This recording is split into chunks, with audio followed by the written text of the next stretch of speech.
चाहे जो हो, थोड़े समय के लिए तो एकांत बैठो। एकांत मिला तो मोबाइल का संग कर लिया, एकांत मिला तो मित्र बना लिए, बैठ के प्रपंच वार्ता कर रहे हो।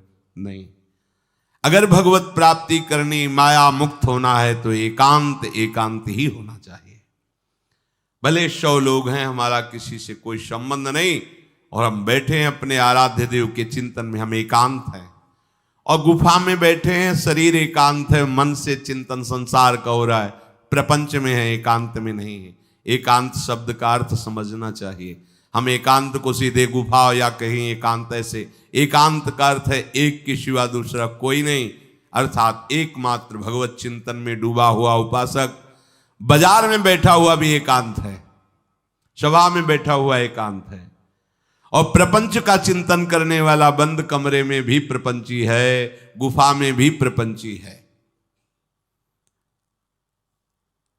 जहां आप रह रहे हो उसे ये मेरा घर है ऐसी भावना का त्याग कर दे।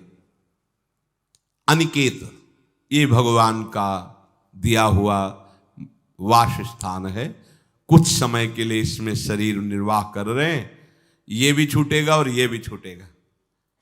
जैसे स्टेशन में बैठा आदमी आराम से, पर वो बैठा इंतजार कर रहा है कि कब हमारी गाड़ी आवे और उस पर हम यात्रा करें। बस ऐसा ही कुछ स्टेशन जैसा विश्राम है, कब मृत्यु आवे, शरीर छूटे, हम प्रिया प्रीतम को प्राप्त हो। ये न मेरा था, न मेरा है, न मेरा रहेगा। ये न मेरा था, न मेरा है, न मेरा रहेगा।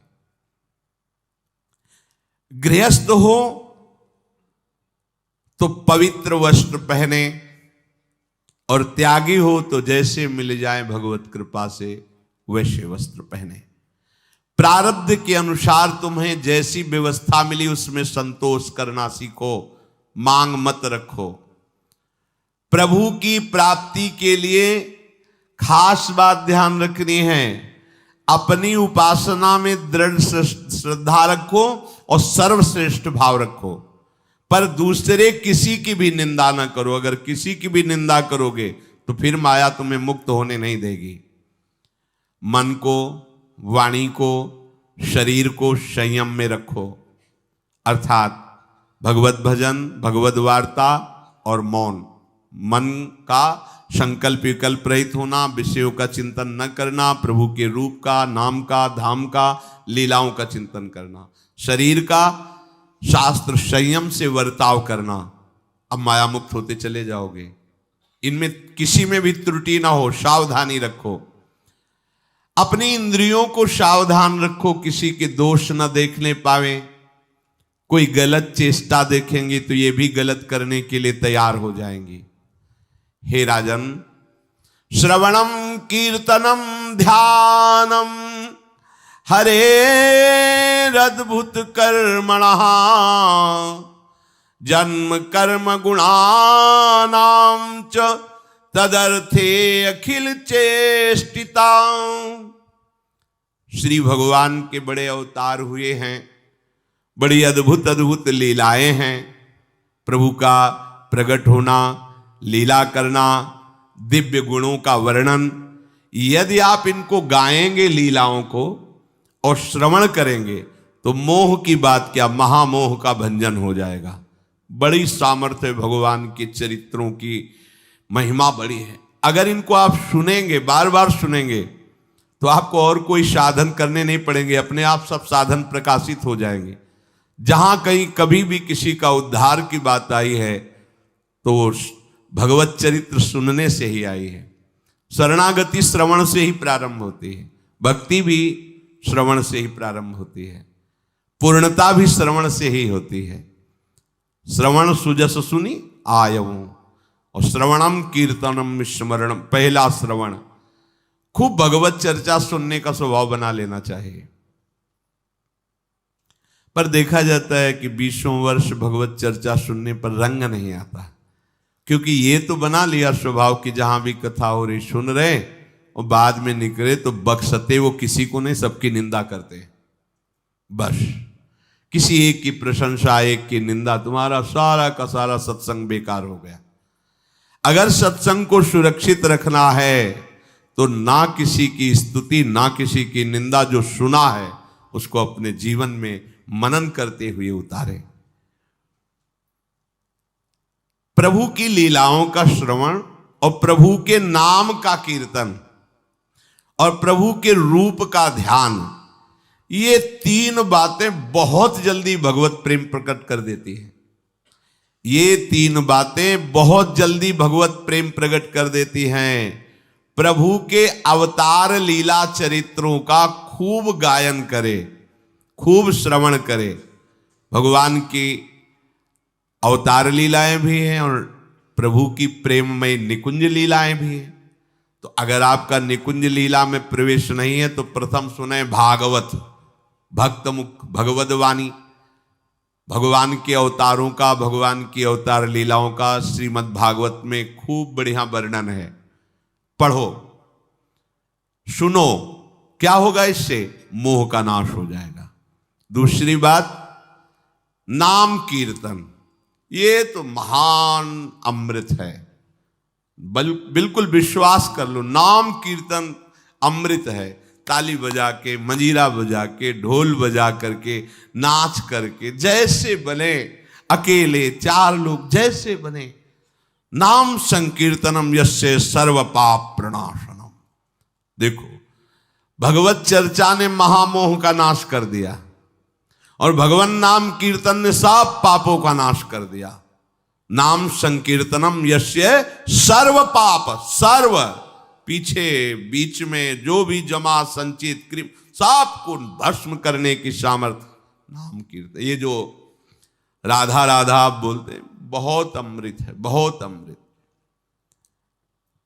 और प्रभु के रूप का ध्यान, ये तीन बातें बहुत जल्दी माया मुक्त कर देंगे, आपको भगवत प्राप्ति करा देंगे।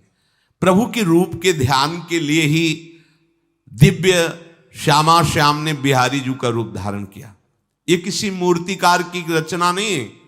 श्री राधा रमण जी सरकार, राधा वल्लभ लाल जी महाराज, श्री बांके बिहारी लाल जी महाराज, ये साक्षात प्रगट ठाकुर है।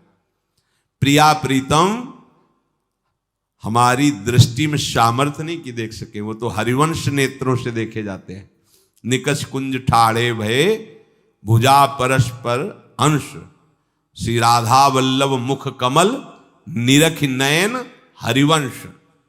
हरिवंश नेत्र प्रकट हो जाएंगे, आश्रित जन हो, चिंता की बात नहीं। पर ये जो रूप प्रकट है, इसके ध्यान में तो तुम्हें कोई श्रम नहीं करना। बिहारी जी महाराज, राधा वल्लभ जी महाराज, राधा रमण जी महाराज, भर नेत्र देखो और अपने नेत्र के कैमरा से खींच लो फोटो। अब आप फिर जिधर देखो उधर वैसे ही खड़े नजर आ रहे, वैसे मुस्कुराते हुए दिखाई दे हर समय। और ये आदेश कर रहे हैं हरिवंश महाप्रभु, सब सोहित निष्कामति, श्री वृंदावन विश्राम, श्री राधा वल्लभ लाल को हृदय ध्यान, मुख नाम। राधा वल्लभ लाल का ध्यान करो और राधा वल्लभ श्री हरिवंश बोलो तो तुम्हारी मति निष्काम हो जाएगी, तुम्हें अखंड वृंदावन वास मिल जाएगा। प्यारे जी तुम्हें प्यारे लगने लगेंगे। ये तीन बातें आपको निश्चित भगवत प्राप्ति करा देंगे। इष्टम दत्तम तपोजप्तम वृत्तम यच्चात्मनः प्रियम, दारान श्रुतान गृहान प्राणान यत् परस्मै निवेदनम। जो भी तुम्हारे द्वारा यज्ञ दान तप अथवा जप सदाचार, ये सब प्रभु को अर्पित कर दो, अविनाशी हो जाएगा। प्रभु को अर्पित कर दो जो भी तुम्हारे द्वारा होता है। हे प्रियालाल, आपकी प्रसन्नता के लिए। फिर दोबारा कह रहे हैं, स्त्री पुत्र घर जीवन और अपने प्राणों का मोह त्याग करके, प्राणों का मोह त्याग कर। यहां पूरा समाज वैसे ही सब बैठा है हृदय में। देखो, जिस मार्ग में चलना उसे समझो। अंदर से केवल प्रिया प्रीतम में ही हमारी अहमता ममता होनी चाहिए। प्रभु सच्चिदानंद श्री कृष्ण चंद्र जी को अपना प्राण प्रीतम मानने के लिए ये जितनी जगह आप अपनापन किए हैं समेटना पड़ेगा। सबकी ममता ताग बटोरी, मम पद मन ही बांध बर डोरी।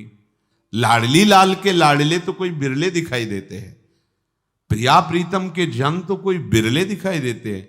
नहीं धन बल, परिवार बल, बुद्धि बल वही घसल करके चले जाते हैं। अरे यहां तप बल भी काम नहीं करता, और बल तो जाने दो। यहां हारे को हरे नाम, हार गए, गले पड़ गए।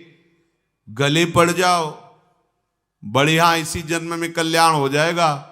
गले पड़ जाने का मतलब, जैसे कोई गले पड़ रहा हो तो उसका मतलब समझते हो, मारो पीटो गाली दो भगाओ, नहीं भागे, वो गले पड़ गए।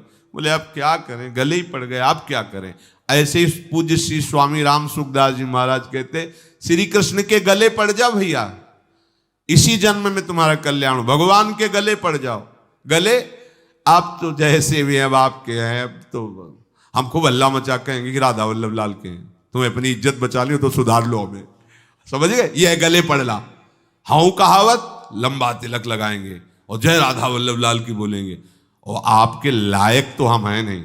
अब आपको अपने लायक बनाना कि आपका दास कैसा होता है, तो आपको बनाने के लिए कोई मशीन की जरूरत नहीं, आप ऐसे बना दोगे, बना देना। अब आपके गले पड़ गए, आप ही हमारी इज्जत हो, आप ही हमारे जीवन हो। अपनी इज्जत संभालनी हो तो हमें संभाल लेना। वो संभाल लेते हैं। वो मच्छर को ब्रह्मा बना देते हैं, घोर पापी को ब्रह्म ऋषि बना देते हैं। उनके लिए कोई दुर्लभ बात नहीं। पर जब तक अहंकार है तब तक उनकी तरफ से ये प्रोसेस शुरू नहीं होता। जब हार गया और गले पड़ गए, फिर वो बड़े बड़े महात्माओं के द्वारा भी बंदनी हो जाते हैं। यदि इसी जन्म में भगवत प्राप्ति करनी है तो ये काम तो आपको बड़ी जल्दी कर लेना है। जहां जहां हमारी ममता है उसे प्रभु के चरणों में लगानी ही पड़ेगी। चूक करोगे, वही ममता की डोर मन को घसीट लेगी और अगले जन्म का विधान बना देगी। यदि आपको इसी जन्म में भगवत प्राप्ति करनी है तो सबकी ममता ताग बटोरी, मम पद मन ही बांध बरडोरी। एवं कृष्णात्मनाथेषु मनुष्येषु च सौहृदम परिचर्याम चोभयत्र महत्सु नृषु साधुषु। और ये सब सहजता पूर्वक तब हो जाएगा जब किसी संत महापुरुष का आश्रय ले लोगे। जिन संत महापुरुषों ने अपने समर्पण के प्रभाव से, भजन के प्रभाव से सच्चिदानंद भगवान श्री कृष्ण को अपनी आत्मा के रूप में साक्षात्कार कर लिया है, यदि उनसे प्रेम हो जाए, संतों से प्रेम होना संतों से बड़ा कठिन है। अभी कोई मुस्कुरा के तुमसे कह दे कि कई दिनों से हम तुम्हें देख रहे थे या देख रही थी, बस तुम्हारे मन को कोई निग्रह विग्रह करने की जरूरत नहीं, वो घसीट जाएगा। वो बड़े भाग्यशाली हैं जिन्होंने संतों से प्रेम किया। यहां कह रहे हैं ये जितनी बातें बताई गई, दया, तितिक्षा, मौन, मनोनिग्रह, इंद्रिय निग्रह, परिवार की ममता का त्याग, भगवान से अपनापन, भागवत धर्म का प्रादुर्भाव होना, ये एक साथ सब हो जाएंगे। केवल तुम्हें गुरु चरणों से प्रेम हो जाए, संत चरणों से प्रेम हो जाए, क्योंकि उन्होंने सच्चिदानंद स्वरूप भगवान कृष्ण को अपने प्रेम बल से अधीन कर लिया है। यदि परोपकारी संत जनों से हमारी प्रीति हो जाए तो हमारा स्वभाव बदल जाएगा। संतों से प्रीति है, ये तुम्हारे स्वभाव से परिचय मिलेगा। क्या? परस्परानुकथनम पावनम भगवद्यशः मिथो रतिर्मिथस्तुष्टिर निवृत्तिर्मिथयात्मनः। जब संतों से प्रेम हो जाता है तो स्वभाव बन जाता है क्या? भगवत चर्चा करने का। अपने लोग जब नई अवस्था में तो भिक्षा के लिए चले और आगे संत मिल गए, 2-2, 3-3 घंटे धूप में खड़े भगवत चर्चा हो रही, नीचे धूल जल रही, ऊपर से सूर्य ताप है और खड़े 2-2, 3-3 घंटे चर्चा हो। शाम की किसी बात पर छिड़ गई तो ये शास्त्र 12-1 रात्रि के बज रहे, वो प्रसंग पूरा और उसका निर्णय, रात दिन उसी की चर्चा। स्वभाव बदल जाएगा। कुछ और अच्छा नहीं लगेगा। परस्परानुकथनम पावनम भगवद्यशः, परम पवित्र करने वाले भगवान की बातें वो परस्पर करने लगते हैं। यदि संतों से प्रेम नहीं तो जहां दो मिलेंगे वहां संसार की वार्ता होगी।